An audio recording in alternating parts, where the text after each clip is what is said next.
Hi again. I think this will work, and I will try to keep it a little bit relaxed also. Yeah, there is a little bit of a whistling sound in this apartment. It's the furnace, is it called? Or? But you get used to it, sort of. Not in every room though, but here. And some people, it's almost like white noise, I guess. Or some people relax from it. And it depends on how windy it is. If it's not all that windy, it's not so loud. So I try to do actually on another channel, try to do unlisted video, pulling cards like live.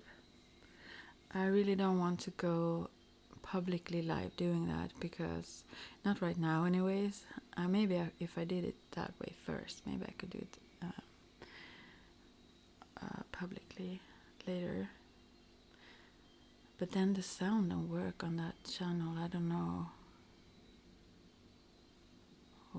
how come. It did from the beginning. Maybe I changed something. Maybe someone else changed something. So I was really mad for a little while there. Yeah. But it was a nice day overall.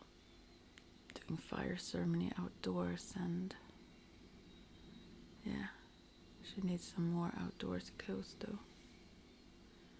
I really love. I grew up like outdoors. You can say we were almost never indoors, and of course we were. But I mean, on daytimes and so on, we're always out. Yeah, and that's like I get happiest when I am. I really like that. So I guess I should do that more then. Another thing that made me really happy was when I, for a little while, I didn't have any connection to, online. And that was so relaxing. It was almost like I felt like I never wanted it again. I don't know if you have tried, but it's something that I understand the whole sort of addiction thing, because it's like your eyes are pulled there, or even your ears then, and time goes by and you just don't shift your focus, and to just not have that distraction and just be at peace. It was really, really lovely. And still I'm back. But I think probably I should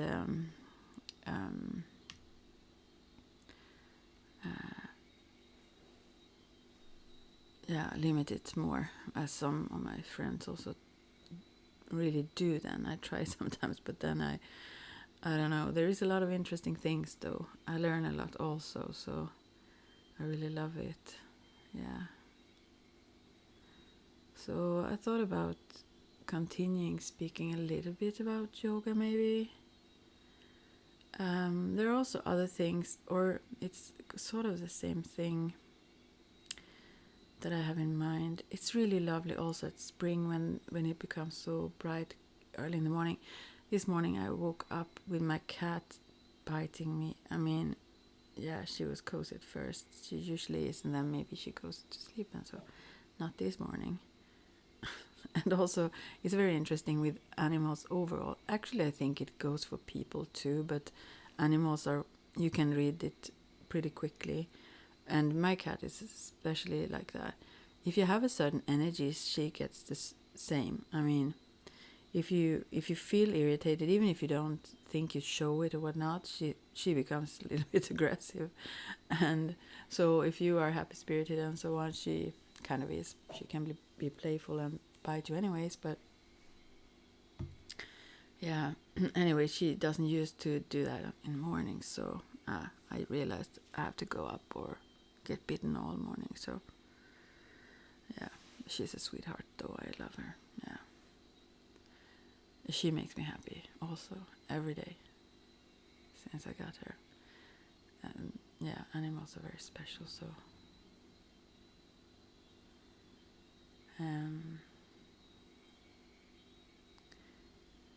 and even more. So, I mean, cats are half wild, but more even when you think about those who. When I see images, sometimes I upload them or I forward pictures of animals often on my page and so on, because I just think we need to connect with nature, with the natural world, and the awesomeness of it, and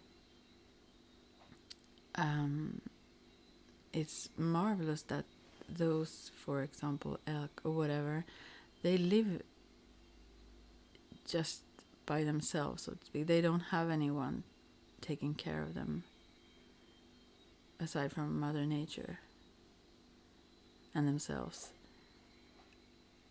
I hear something weird. Is my cat open? Or I mean, is she not open? Awake, I mean. In Swedish it's uppe, so that's why. Yeah, I'm a little bit tired.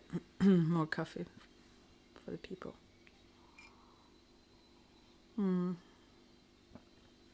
So, sorry.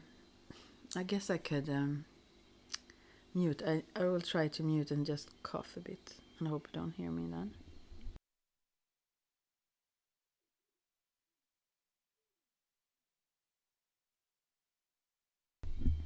I hope you didn't hear that. Okay, so. Although nice with the fire, it was a little bit cold or windy. It was not the wind, it was rather that I didn't have very good shoes. It was a little bit cold on the snow. Yeah, anyways,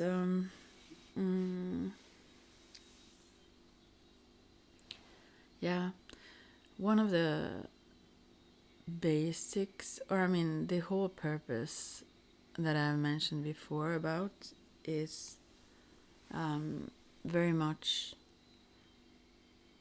or actually the whole thing is about to remember who we truly are, our true nature, and not only this limited ego self that we have been taught, or also it's in our growth process and so on, we go through that phase. Sorry, I need to cough again. And yeah, so that's like the sole purpose of all the things I do, actually, not only for those that I do things with or for, but also for myself. It's a process going on, and it's not that you're never done, you're never fully there. It's a continuous process, I think. But you can be more or less aware, though.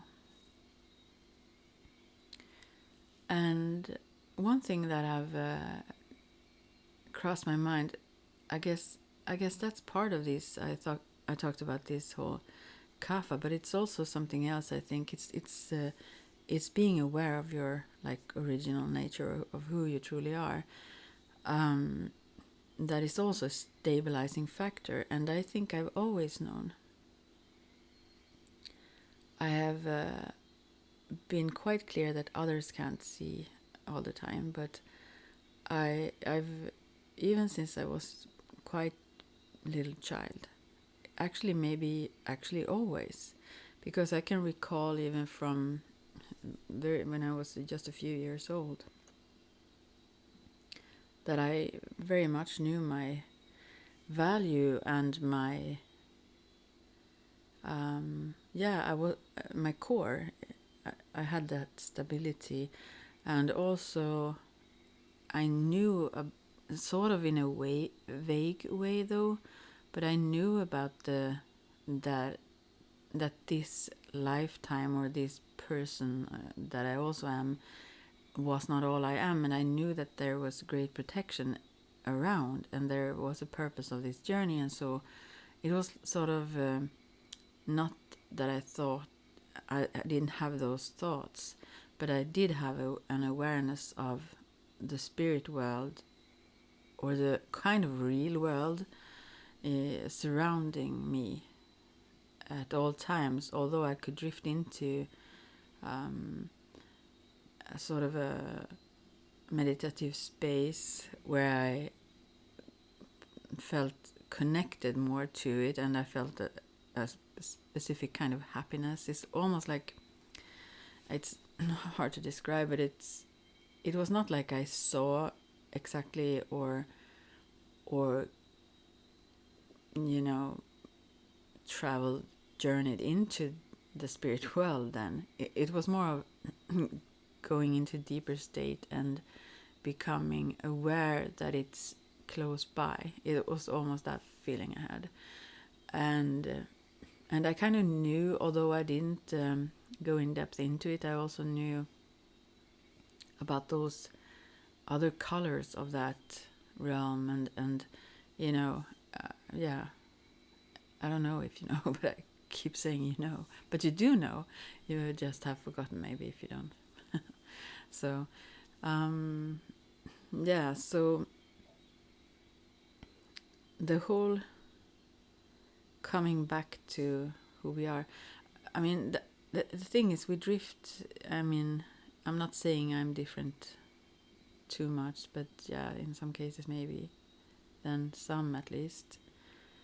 And also this whole, the jewel in the lotus, Om Mani Padme Hum, that saying is like those petals. We sometimes, that jewel that we truly are sometimes very hidden. And that's not a bad thing. It's sometimes difficult to remember when you meet people that show more of the petals than the jewel. And it can be quite thick layers, so you can't really even think it's there, maybe. Yeah, but also the whole no mud, no lotus. It's very, very important lesson to remember. It's like a Buddhistic saying, I think, that you have to reach that, let's say, enlightened state, or that eagle state, or that awareness of your nature.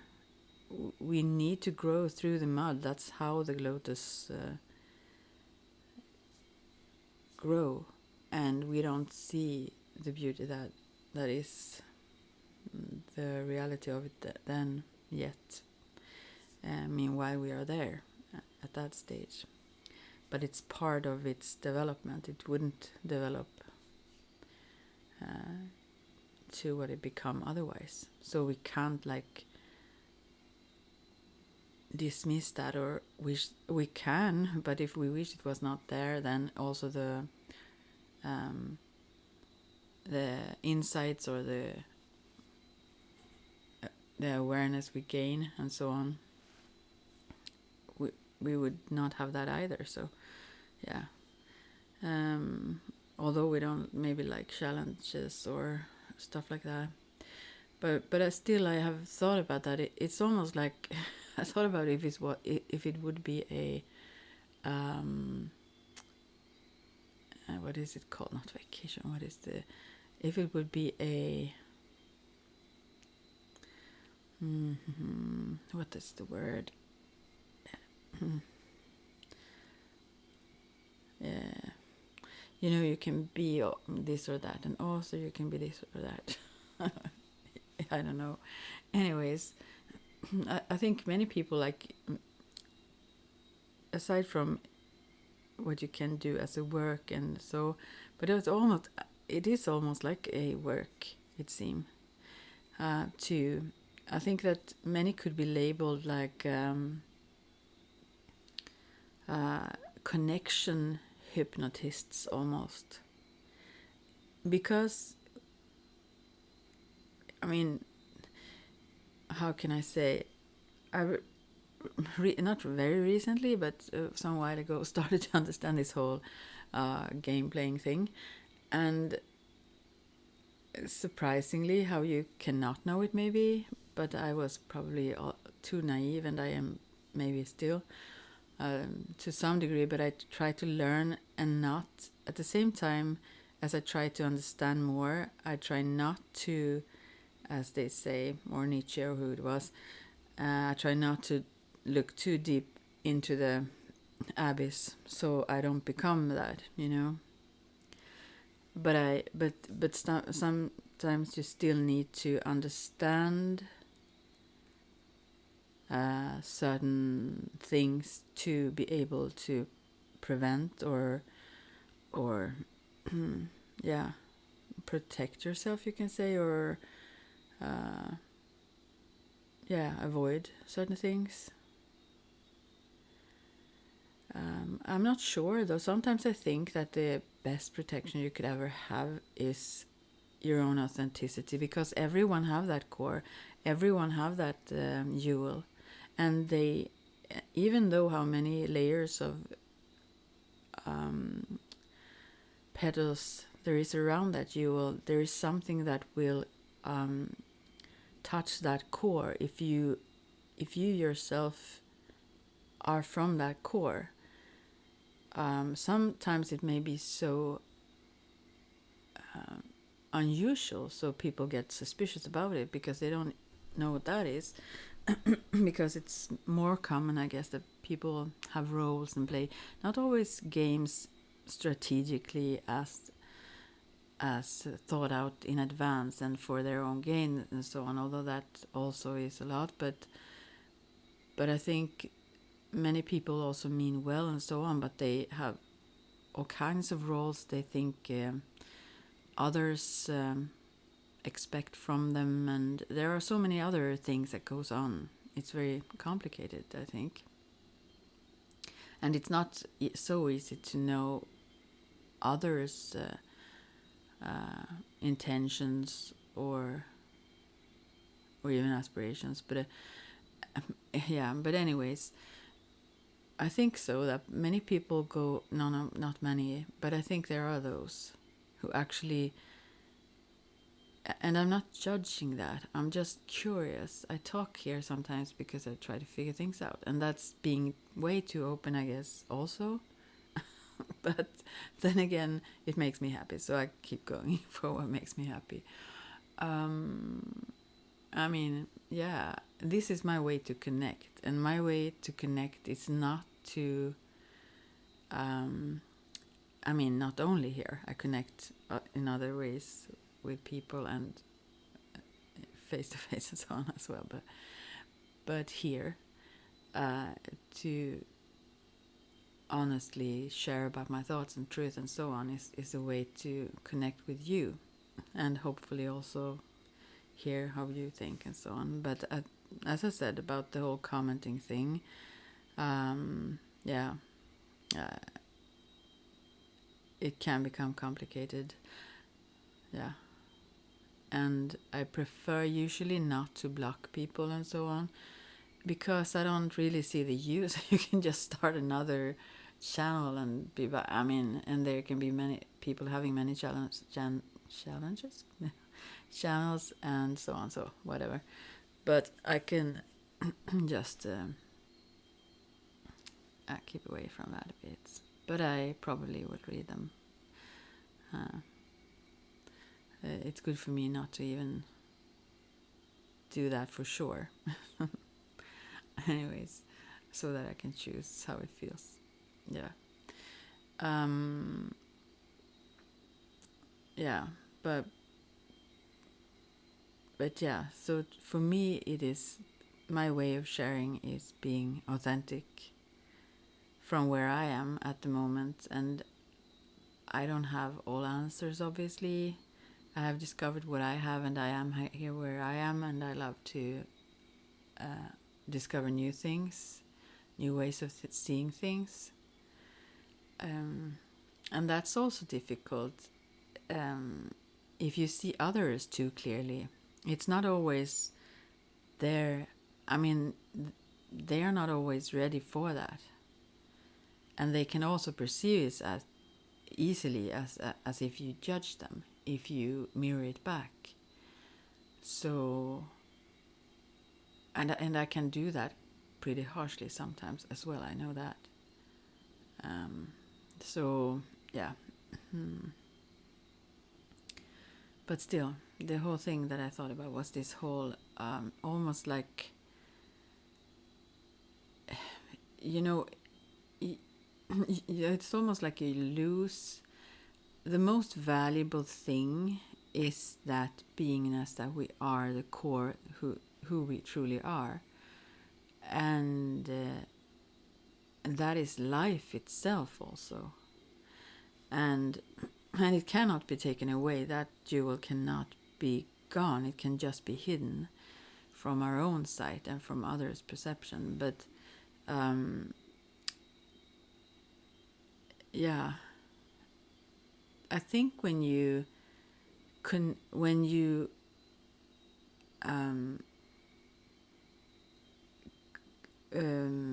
how can I say, when you play games, like when connection becomes a way to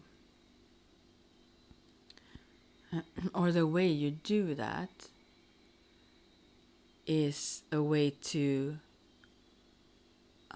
manipulate, maybe is a word you could use, is a way to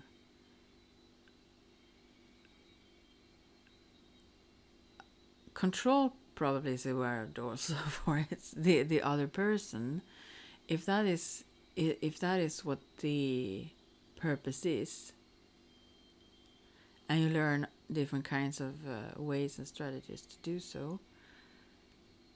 I think you put on yourself more and more layers. I think you become more and more unaware of your core, of true connection.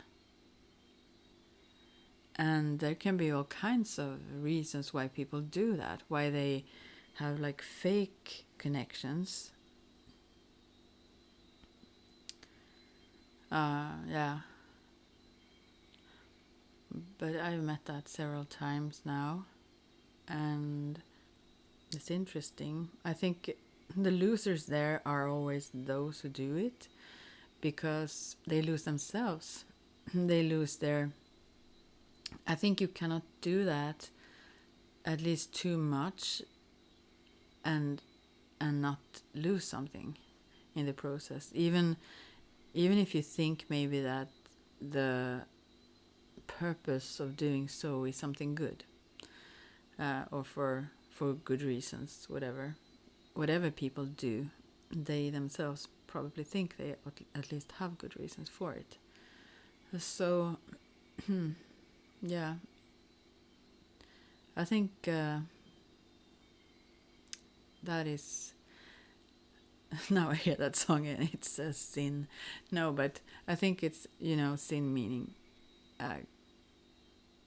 like losing track, going in the wrong direction and getting lost, really, truly. So, yeah. That. I don't know. I sometimes I haven't clearly figured out what I think before I talk about it. So, yeah. But I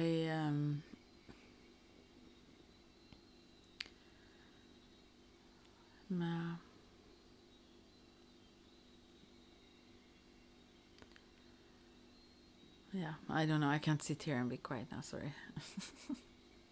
I did when I tried the other thing, and then it stopped. It got all quiet. Yeah. Anyways, yeah. Okay, talking, relaxing. And I saw Let's Find Out, Ismar got a baby. I actually saw psychically him having a girl. It was maybe a couple of years ago. I don't remember. And she was then in my vision, like maybe 3, 4, 5. She was maybe 4 years old or so, And I saw him being a great dad, yeah. And now he got his girl. That was fun. Very cute little kid. Oh, it was so cute even now. But as I saw it also, or I saw her also a little older. Super cute. I mean, sometimes flashes just show up around people. I don't try to tune into anyone who didn't ask me to. So, yeah.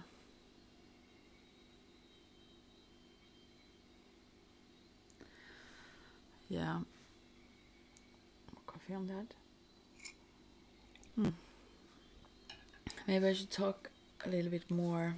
I have a lot of books, obviously, around lots of things. I don't know if that is, but sometimes the sounds of books are also awesome. So, and I hope I'm not too far from the mic. Sometimes it feels like I'm too close, though. Yeah. If I should say anything more about the yoga and all that.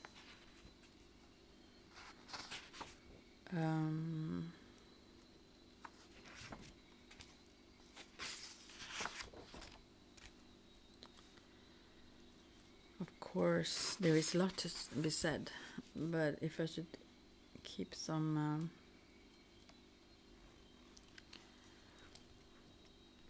direction of this.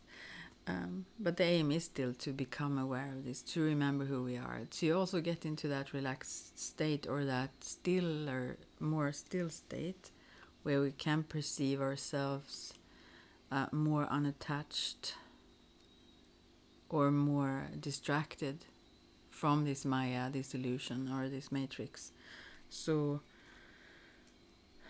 we remember the greater self that we are. So as I said, in yoga, oftentimes we think about the positions, the asanas, or the physical things, the physical positions. But all the other parts, the relaxation, visualization, and meditation, and so on, it's very much a part of yoga and life, Yeah. So, and also, and this whole saying, Khalil Gibran, I don't know if you actually pronounce it that way. I think you say it differently, right? I don't know. But I love, I think I was, let's see, could I have been 18 or something when I first got The Prophet from a friend, his book. And since then I've loved it, and it have never gotten out of accuracy, I feel. It's awesome. So sometimes I need to come back to it. So many beautiful things are said about love, about children, about good and evil, of course. Sometimes I really come back to, or giving and receiving.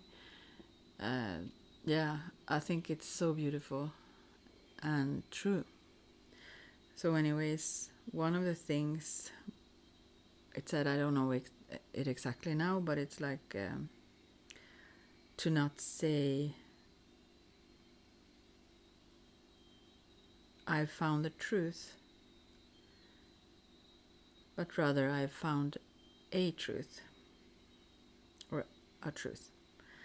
And not to say that I found the way of the soul, but rather I met the soul on my way, because the soul walks on many paths, or actually on all paths. So yeah, so you can, whatever you do or path you have, it's not like I or anyone else actually have a better one, and the one that you are on, that is the exact perfect for you. It doesn't mean that you can't change though, but you're still on your, we are always where we should be in a way. Sometimes we have to have some distance to it to see that, because we may be too deep in the mud to realize that this is also part of the path. Yeah. Mm.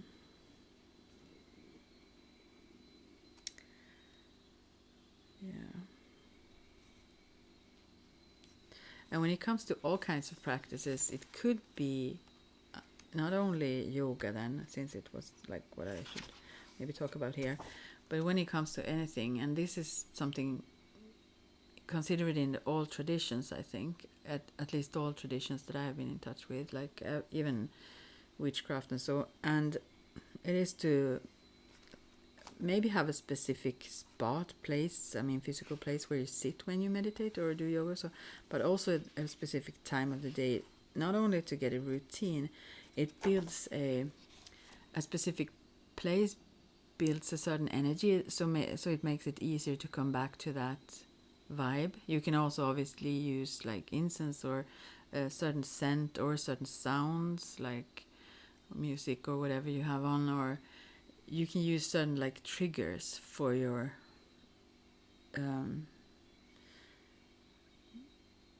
being, yeah. And so it makes the path easier, so you don't have to struggle or meet so much resistance each time. But yeah, it's just recommendations. It's nothing that you need to do. So, oh yeah. So, and as I mentioned in yoga, the breath, also the spine. When it comes to, especially, I've heard it in Kundalini yoga, but I would assume it's for all kinds of yoga.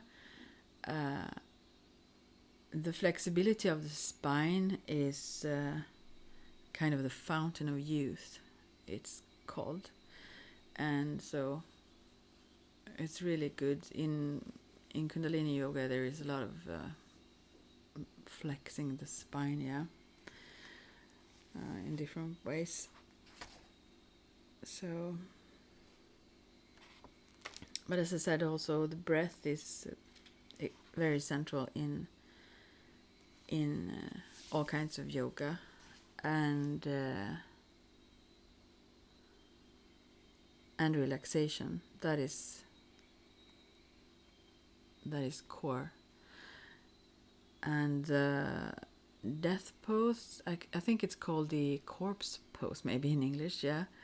The relaxation pose actually is considered the most difficult pose, because it's really not something you do.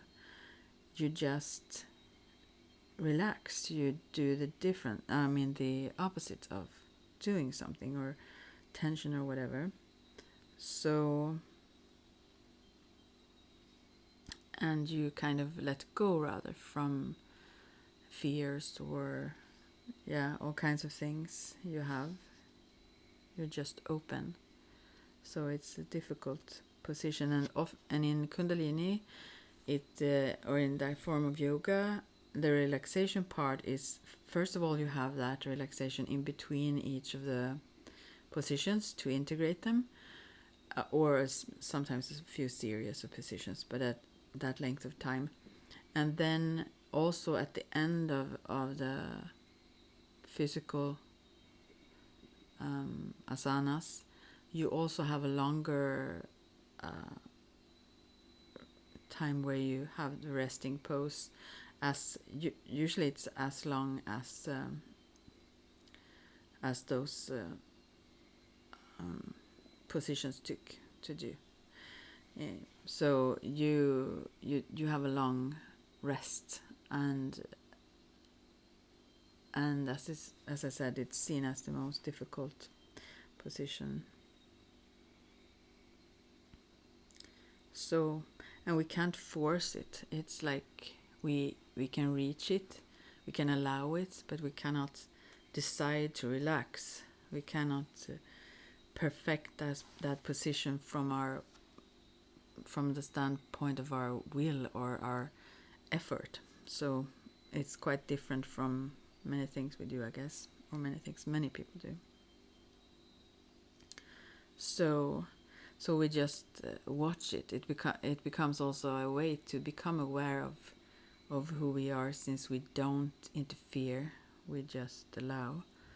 And maybe we then also observe our breath, and let it be as it is, and become aware of our body, but we are still just allowing. So, and in medical yoga, it's a very beautiful breath technique where it's so lovely to do, where you wait for the in-breath, you breathe out, and then you don't actively breathe in, but you sit and wait for the body to, you don't forcefully keep the breath out either, but you wait for it. So you let the body breathe in when it wants to, and so the breath slows down very quickly. So you just take not a few breaths, maybe in a minute, but yeah, it becomes super super calm, and your mind also then, and it's so lovely to do that practice. Yeah. Yeah, and we all need that. We all need relaxation to have a balanced life as well. And I mean, our life, and also, you know, status almost is, it's almost like it's, you know, you try to prove yourself by showing everyone how busy you are all the time, and so on. People not only get super busy because of all kinds of things that pull us in all directions with activities, whether it's just mind or other, but also how we want to be perceived, like so. But to let go is very important. To allow that, both for the body then and for the mind. Yeah. And not only then, of course, but there is more common that people are too active than too relaxed, though. But the balance is important. And also there is this yogic breath where the basic yogic breath is where you breathe in, and maybe some people really don't know this. So when you breathe in, the tummy should move out. And when you breathe out, it should go in. And you can also actually let the breath come in naturally, and then a little bit push it out with your tummy if you wish to get deeper breaths naturally. But you let the in-breath be natural. I hope you understand. But also, when you breathe in, then first the belly sort of moves out when you breathe in, and then the chest and also the sides, the ribs, widens. That is like a full yogic breath, or actually that is like half, because then you breathe out also. But that's an in-breath, yeah. And then you breathe. When you breathe out, it goes. I must think how you do. The other way around out then. So you feel that process for each breath. It's very good, yeah. You can also lay down and put your hands on the sides of the ribs so that you feel that you do the whole, that whole breathing. Yeah, there is so much to say. And also when it comes to visualizing, obviously we believe what we see most of the times, and that can be really not, I won't go into all that because I'm so fascinated about how we perceive things. Also this crash that that I was in a week ago today, when this huge truck um, crashed into a car, and the whole thing that you first hear the sound, I mean, it must have happened quite similarly, but I felt it with some gaps in between, you know, between the sound and the feel of it. Yeah. Oh, I need to move my legs again. I hope you don't hear this too much. I'm sorry. Oh, I'm moving into actually a lot of stuff, so it makes some sounds, and then okay, let's see how this goes. Yeah, anyways, so when it comes to visualizations, anyway, I will just not go into the other things that I thought about. You don't have to see, obviously. You can just imagine, since it takes some practice for most people. Although you see oftentimes in dreams, obviously, when you sleep. So the ability is there, but the concentration and the ability to create it is not always developed. I mean, consciously, so that you can choose. You have to train it sometimes, but and it's more efficient though, if you do see.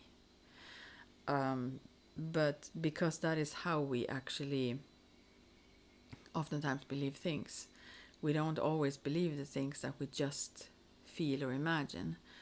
But still it's efficient. So if you cannot see when you visualize things, just imagine those things, and it will have some profound effect as well. Oh, sorry, as well.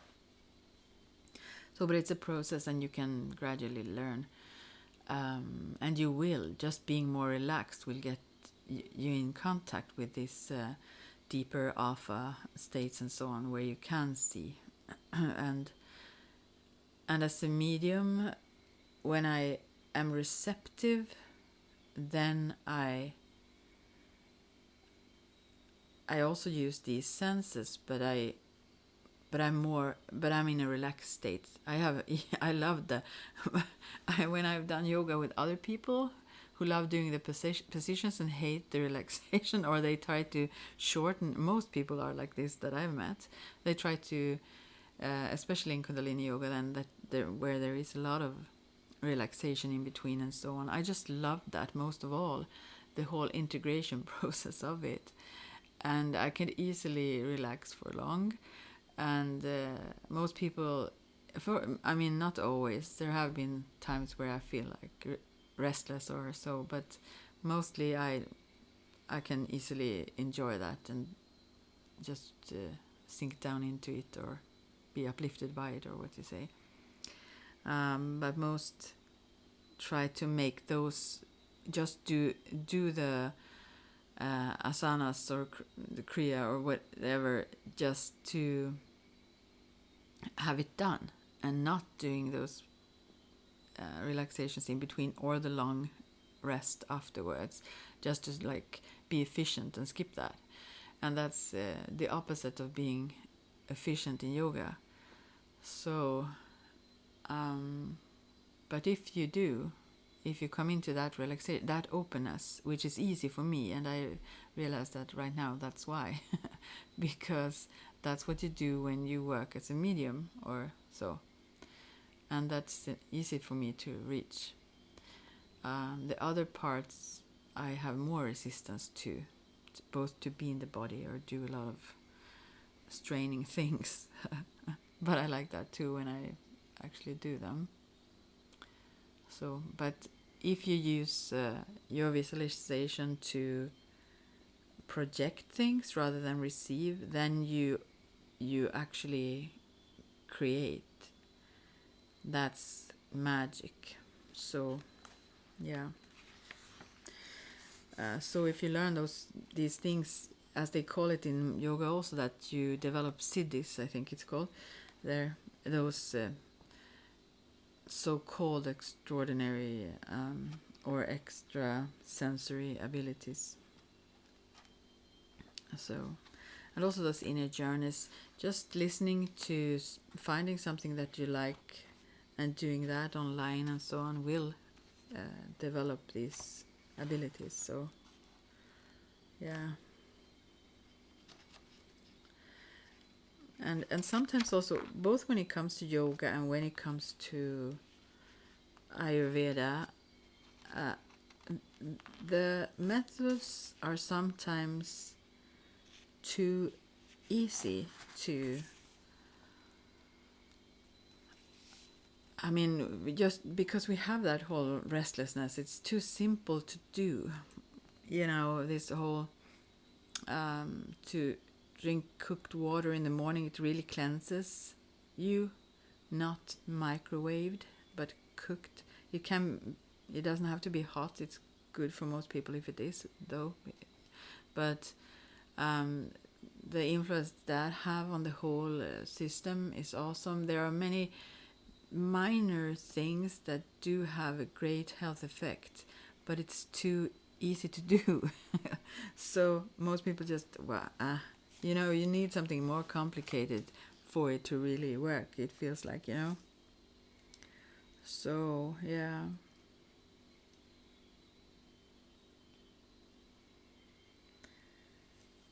Mm. And it's not like you need to. I mean, I think one thing that make people hesitate to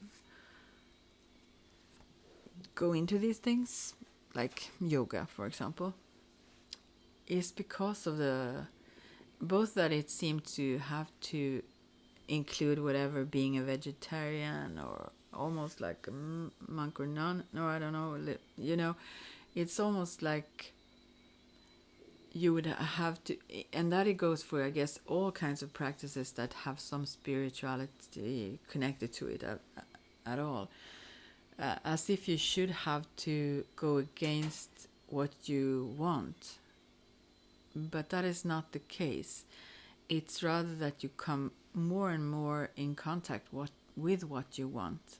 It's not about what every or anyone else think is like perfect, or what would be uh, considered good, or it's going beyond that, beyond the dualistic view.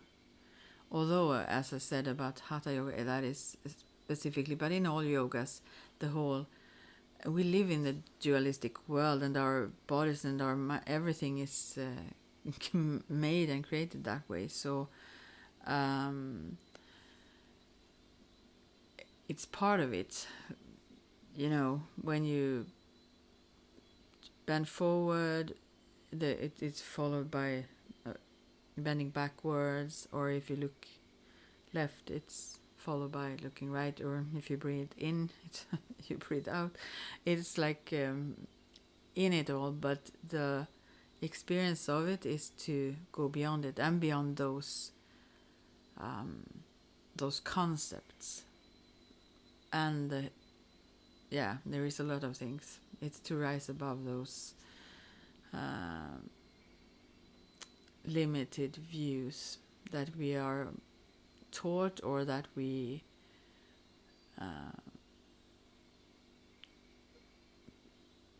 think that there will be, or so on. That's not the purpose of these practices, but some get stuck in that also in them, because we have that so strong. Maybe if we do other things mainly to get the confirmations of others, of course we can also use that for the same reason, and then try to fit into a role of whatever yogi would be, or an ayurveda therapist. I also haven't, by the way, practiced ayurveda I have practiced. I always practice it.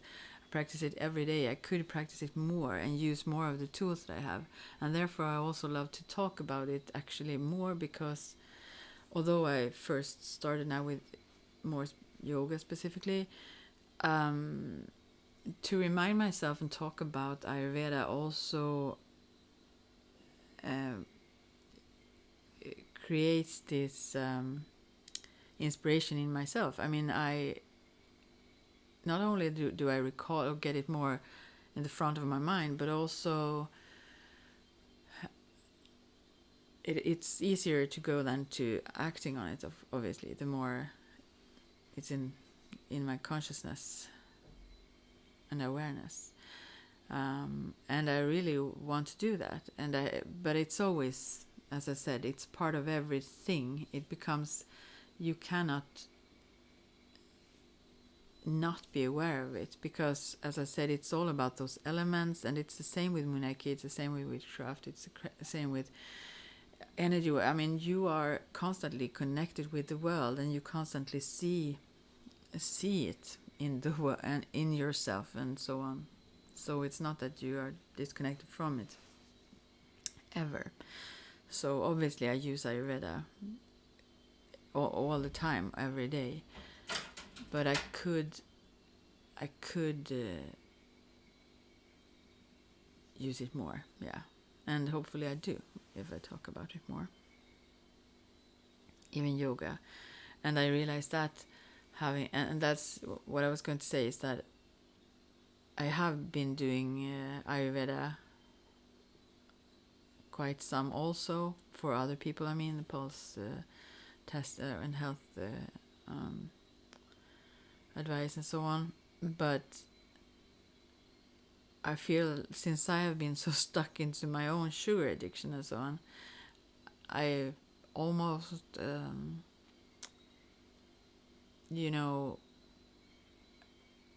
I mean, although it saved me, and I know how good it is, and I've seen it in others and so on, I feel that, or I've felt that, to not broadcast that, but go to have that in the front, although that is not the main thing I do. Many do that, but not everyone is medium, so I feel like my thing is still to be a medium. But if I get that someone needs Ayurveda, I can also provide that. But also it have been a little bit blocked because of the fact that I think that you should be way more healthy to actually, call yourself an Ayurveda therapist. So I feel like I haven't really lived up to that perception or role of being that. But yeah, it's really not needed to be anything else than authentic.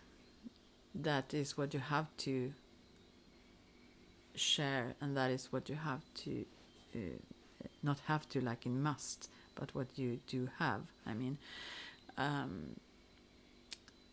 to help reawaken also in others. And that's not something that you actively do. It's rather, it's triggered through meeting someone who is in touch with that. You then get in touch with it yourself. It's like a natural process that goes on. So yeah.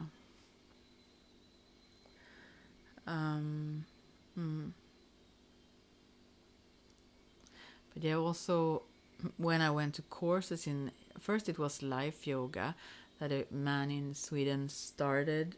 He met Yogi Bhajan, which then have quite a bad rumor nowadays. And who knows, I was not there, and I can't have any opinion actually about what I haven't been in. But I do know how efficiently it have helped me, that form of yoga. So I really honored and savor the yoga itself. And sometimes I've also heard that it's the teaching. I mean, even if the teacher would be like a rotten, let's say, and sometimes even if the teacher don't even understand their own teaching, the student or the one hearing it can pick up the jewels in it. So the kind of the enlightenment or the the insights and so on that comes through can be as good for the person receiving it, even if it comes through a vessel that may not have all those qualities. Uh, but I don't know. I have seen Yogi Bhajan once when I was in those classes, and once I saw him in the class, and once when I was at home doing yoga, I saw him and Ram Dass, and that's not the more modern kind of Ram. It's like the Sikh Ram Dass. They were like giving me this blank, both stared at me and giving me this, I thought that there would be some response, in the eyes, but it was almost like looking into the universe, so vast and so still, those eyes of Yogi Bhajan. And the same with Ram Dass. No judgment, but also no affirming, like encouragement or so. I thought I was doing it so great with all the yoga, and they were not so impressed, let's say. I've almost felt like, wow, they think, oh, is this the student we have? Like, almost like, what? Like, I thought so first. But it was more like just not without consciousness. It was very conscious, but wide. I can't describe it very well, but yeah. So I believe he since what I met and saw with my psychic abilities and so, I perceive him as, at least now, wherever, having some sort of enlightenment there. It's difficult to describe.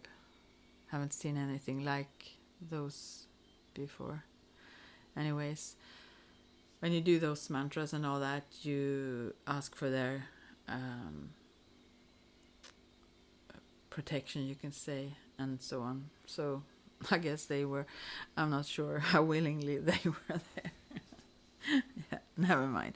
But anyway, so for several years I went to yoga classes, and it was like once a week, but I also did sometimes I did it every day also at home, and so, or twice a day even, and so. But now, when I haven't done it for a while and also gained weight, and so, it's not the same. I realized, if you don't do it for a while, you lose pretty much.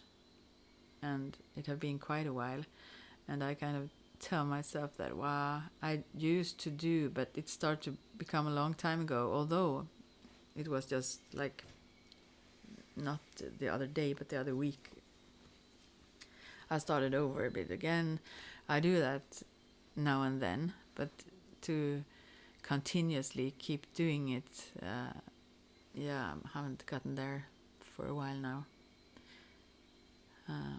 But I want to, so there are so many things you want to do and so many things you want to see and all that. So it's good to find that relaxing space in between them. Yeah.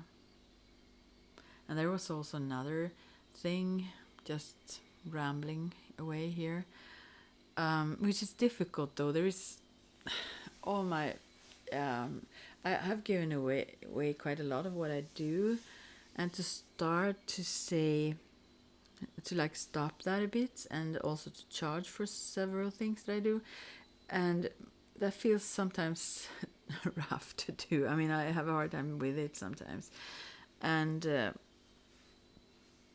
now it was someone who